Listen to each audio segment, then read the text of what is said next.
Esta mañana vamos a conversar con el doctor Hachter y vamos a hablar sobre subluxaciones de la columna.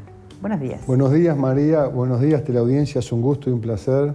Efectivamente, la subluxación vertebral es un término que ya viene de muy larga data y que hace referencia a un pequeño movimiento que pueden tener las vértebras, llámese por traumatismo, llámese por sobreexceso de peso, llámese por esfuerzos innecesarios. Es como, para que la gente me entienda, se desacomoda un poco la columna.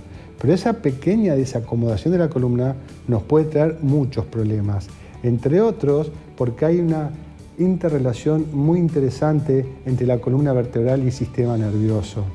¿Qué significa? Nosotros sabemos que la columna protege y engloba a la médula espinal y a través de la propia columna salen las raíces de esa médula.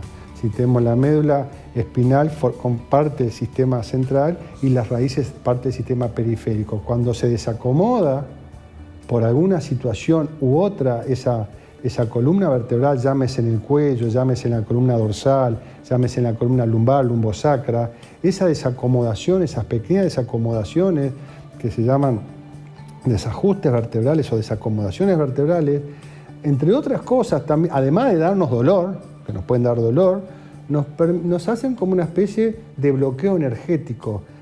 El flujo de energía que va a través de las raíces se ve como bloqueado. Pero el tema, lo interesante, es que ese flujo de energía inerva de la punta de la cabeza a la punta de los pies. Es decir, un problema en cualquier parte de la columna, en alguna parte de la columna, nos puede dar perfectamente no solamente un dolor localizado o a distancia, sino también nos puede estar afectando los órganos internos desde el punto de vista funcional. Corazón, pulmones, páncreas, gastrointestinal. Todo el cuerpo está inervado por pequeñas raicitas que tienen que ver justamente con la médula y con las raíces periféricas.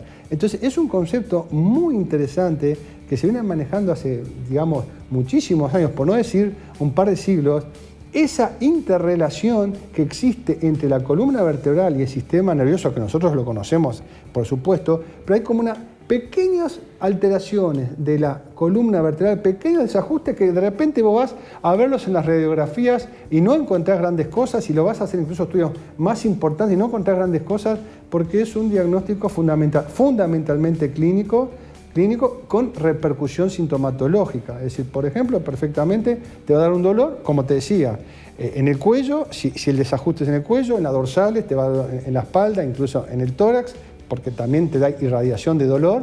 Pero es muy interesante el concepto que yo quería introducir en la mañana de hoy, que hace referencia a la interrelación entre la columna vertebral, el sistema nervioso, y que cualquier parte del organismo puede estar afectado por una subluxación vertebral. La próxima la seguimos. Doctor, ha sido muy amable. Muchísimas gracias.